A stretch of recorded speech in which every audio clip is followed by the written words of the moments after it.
طالبان کے جو علماء ہیں یا جو آپ کی قیادت ہے وہ کیا موسیقی اور میوزک کو مطلق حرام سمجھتی ہے؟ په دې کې خو چوکاټ د علماو د نظر خبره نه ده، دا د اسلام د اصولو خبره ده او د امام ابو حنیفه رحمه الله علیه د مذهب خبره. څه مذهب فیصله سوي مجتهدین اوس موږ مجتهدین نه یو نوې اجتهاد په دې مورد کہ قیامت تک تسی دیکھتے رہو کہ امام حنیفہ نے کیا فرمایا اس مسئلے سے.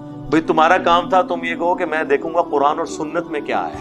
آپ نے پہلی بات کر کے امت کو توڑ دیا، اور یہ امت تو حضرت ابوبکر کے اوپر بھی نہیں جوڑ سکتی.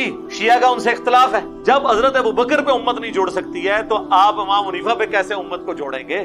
آپ کو رسول اللہ کی بات کرنی چاہیے صلی اللہ علیہ وسلم. اور یہ یاد رکھیے گا، اگر کسی مسئلے کو نبی علیہ السلام نے ان اٹینڈڈ چھوڑا ہے اور بعد میں کسی امام نے اس معاملے میں رائے دی ہے تو وہ رائے سے زیادہ کچھ بھی نہیں ہے، وہ دین نہیں ہے. ہم اس کے مخالف بھی رائے آپ کو دکھا دیں گے. اور بخاری مسلم دونوں میں حدیث ہے، سب سے بہتر زمانہ میرا، پھر صحابہ کا، پھر تابعین، پھر تبع تابعین. اس کے بعد جھوٹے لوگ پیدا ہوں گے، امانت میں خیانت کریں گے اور موٹاپے کو پسند کریں گے. تو پیٹ کا بڑا ہونا خلاف سنت ہے. کیڑا مولوی ہے جڑا چٹے کپڑے پاندا ہے اور دا ٹھڈ نہیں وڈیا ہویا؟ حضرت عیسیٰ ابن مریم انفی نہیں ہوں گے، یہ نبی اسلام نے بتایا. آپ کہیں گے حدیث میں تو لکھا ہی نہیں ہوا. جی لکھا ہوا ہے مسلم شریف میں کہ وہ تمہیں اللہ کی کتاب اور اس کے نبی کی سنت کے مطابق چلائیں گے، تو اس کے اندر لکھا ہوا ہے کہ وہ انفی نہیں ہوں گے. اور یہ شیخ احمد سرندی نے لکھا ہے کہ ہمارے بزرگوں نے کشف کے ذریعے دیکھا ہے کہ وہ جب اتریں گے فقہ حنفی کے مطابق عمل کریں گے، لیکن اصل میں نا وہ حنفی نہیں ہوں گے، ان کا اجتہاد امام حنیفہ سے مل جائے گا. اور آگے لکھا ہے کہ بالفرض اگر اس امت میں کوئی نبی ہوتا تو فقہ حنفی کے مطابق عمل کرتا. یہ بھی لکھا ہے نا، فقہ حنفی میں سے ہوتا. تبلیغی جماعت والے بڑے بڑے بزرگوں سے بڑے مجمع میں یہ بات سنی ہے. وہ کہتے ہیں جی عطا اللہ شاہ بخاری صاحب فرماتے تھے کہ اگر اس امت میں کوئی نبی ہوتا تو یوسف کاندلوی صاحب ہوتے ہیں. جی الیاس کاندلوی کا جو بیٹا تھا نا، وہ تبلیغی جماعت کا دوسرا امیر. اگر شیخ احمد سرندی کو یہ حق حاصل ہے کہ وہ یہ کہیں کہ اگر کوئی پیغمبر ہوتا تو فقہ حنفی سے ہوتا، تو اس کے بعد والا ایک حنفی اپنے ایک حنفی عالم کے بارے میں کہہ دے کہ شیخ احمد سرندی نے تو نام نہیں بتایا تھا، میں ایک سٹیپ اور آپ کو طے کرواتا ہوں، وہ یوسف کاندلوی صاحب تھے. انہوں کوئی حق حاصل نہیں ہے. بالکل ٹھیک فرمایا. ہاں فقہ حنفی کی روح سے صحیح فرمایا، بزرگوں کے حساب سے نہیں، نہ امام حنیفہ کے حساب سے. اس پورے معاملے میں امام حنیفہ کا کوئی لینا دینا نہیں ہے. ان کی طرف جھوٹ منسوب کیے میں.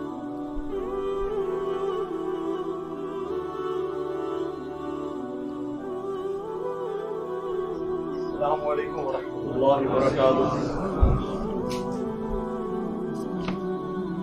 لا حول ولا قوة الا بالله حسبنا الله ونعم الوكيل يا حي يا قيوم برحمتك استغيث لا اله الا انت سبحانك اني كنت من الظالمين. اللهم صل على محمد وعلى آل محمد.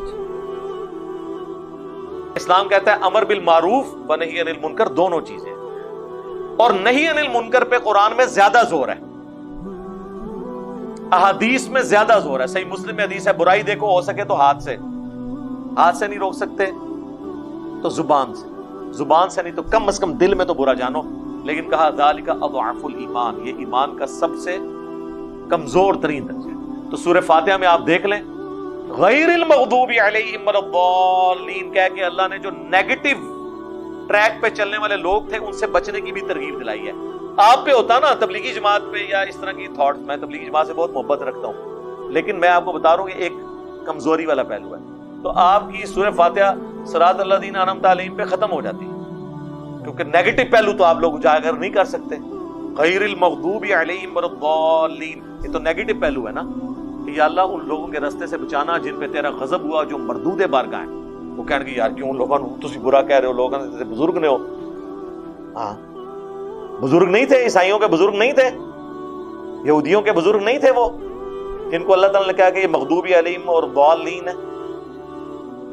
لیکن اسلام تو یہی ہے. پھر آپ کو جو یہ پڑھ کے آئے سنا رہے ہوتے ہیں اپنی جماعتوں کی بنیاد کے لیے، کنتم خیر امۃ اخرجت للناس، تم سب سے بہترین امت ہو جو لوگوں کے نفع کے لیے نکالے گے. آگے بھی پڑھو نا، تأمرون بالمعروف وتنہون عن المنکر، نیکی کا حکم دیتے اور برائی سے روکتے ہو. صرف خلفائے راشدین کی شان نہیں بیان کرنی، بنو امیہ کو بھی کنڈیم کرنا ہے. ورنہ تو خلفائے راشدین کی شان بیان کرنے کا فائدہ کیا ہے؟ جب تک آپ یہ نہیں بتائیں گے کہ ان سے جب لوگ ہٹے تو انہوں نے کیا بیڑا غرق کیا دین کا. دونوں پہلو بیان کرنا. توحید بیان کرنی ہے تو شیطان کے راستے کا بھی بتانا ہے کہ یہ برائی کا راستہ ہے. وَلَقَدْ بَعَثْنَا فِي كُلِّ أُمَّةٍ رَسُولًا أَنِ اعْبُدُوا اللَّهَ وَاجْتَنِبُوا الطَّاغُوتَ.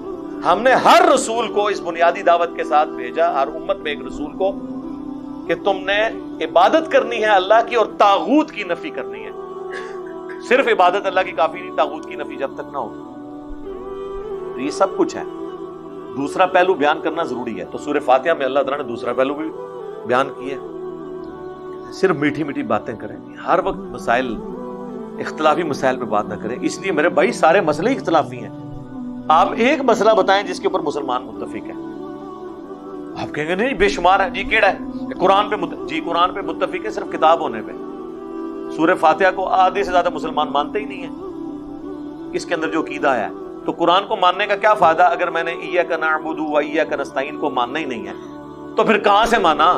قرآن بھی فارغ ہو گیا نا, ہو گیا. اللہ کو مانتے ہیں, جی اللہ کو تو مانتے ہیں, لیکن ساتھ کہتے ہیں بابوں کو بھی اللہ نے عطا کیا اللہ کے اذن سے, یہ بھی ہمارے مشکل کشا ہیں. تو اللہ کو کیا مانا؟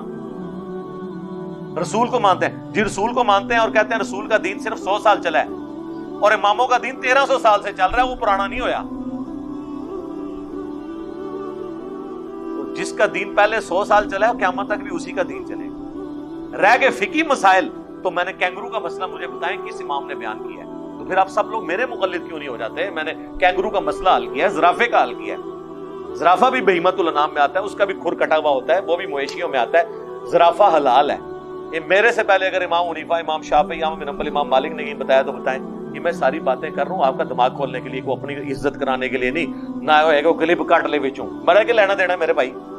تسی لیندے ہو چندے, اپنی ویڈیوز دے گیس ننگی عورتاں دے ویڈیو اشتہار چلاندے ہو. میں تو کچھ بھی نہیں لے رہا.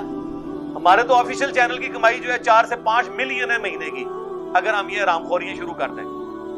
آپ کی پوری زندگی کی کمائی ایک طرف ہے اور ہمارے ایک چینل کی کمائی ایک طرف ہے, 40-50 لاکھ روپے مہینے کا. تو ہمیں آپ کس چیز کی دھونس لگاتے ہیں؟ تو ہم تو بالکل ننگا کر کے آپ کی چیزیں بتائیں گے لوگوں کو کہ ہم اس کے بینیفیشری نہیں سسٹم کے. چونکہ اس سسٹم کے بینیفیشری نہیں ہے لہٰذا ہمیں کسی کی دھونس نہیں ہے. حضرت کے ٹخنوں کے برابر بھی نہیں ہے, اور حضرت کا نام کس طرح لے رہا ہے. اتنے بڑے عالم جن کی حرمین کے ائمہ ان کا احترام کرتے ہیں, ان کے استقبال میں کھڑے ہو جاتے ہیں, اس کا ایک انجینئر مذاق اڑا رہے ہو اتنے بڑے عالم کا. ہماری اوقات کیا تم ان کے ٹخنے کے برابر نہیں ہو. اور نیچے میں نے لوگوں کے کمنٹس دیکھے, سب اس کو اپریشیٹ کر رہے ہیں کہ لگے رہو ان مولویوں کو لگام دے کے رکھو. وہ صرف وہ ٹخنوں کے برابر آپ نہیں ہے نا, آپ ان کے قدموں میں گرے ہوئے ہیں نا. ہم تو پاؤں کے ٹھڈے پہ رکھتے ہیں جو رسول اللہ کے مخالفین ہیں ان کو. ہمیں کے لیے کیا عزت ہے, چاہے وہ پرانا ہے چاہے آج کا ہے, ہمارے لیے تو برابر ہے. بخاری مسلم کی حدیث ہے کہ اس نے ایمان کی حلاوت چکھ لی جو اللہ اور اس کے رسول کو پوری کائنات میں سب سے بڑھ کر محبوب رکھے, اور اس کی دشمنی اور دوستی کا معیار اللہ کی ذات ہو, اور کفر کی طرف لوٹایا جانا اس کے لیے اتنا مشکل ہو جائے جتنا زندہ آگ میں جلنا. تو میرے بھائی ہمارے لیے تو یہ ہمارے ایمان کا مسئلہ ہے. تو آپ لوگوں نے اپنے بزرگوں کے بارے میں کلیم کیا, جی وہ جو حضور علیہ السلام بلکہ ایسے ایسے لطیفے بنائے ہوئے ہیں, بیٹھ کے سنا رہے ہوتے ہیں خود ساختہ. وہ جی ایک انگریز ملا, اس نے کہا شکر الحمدللہ آپ کے پاس امام حنیفہ تھے, ورنہ تو آپ کے نبی کا دین ضائع ہو جاتا. کاش عیسائیوں میں بھی کوئی امام حنیفہ پیدا ہوا ہوتا تو آج عیسائیت تو محفوظ ہوتی. یہ کفری عقیدہ ہے. اللہ تعالیٰ نے دین کو محفوظ کیا ہے, خود کسی کا محتاج نہیں ہے دین. اور تکلیف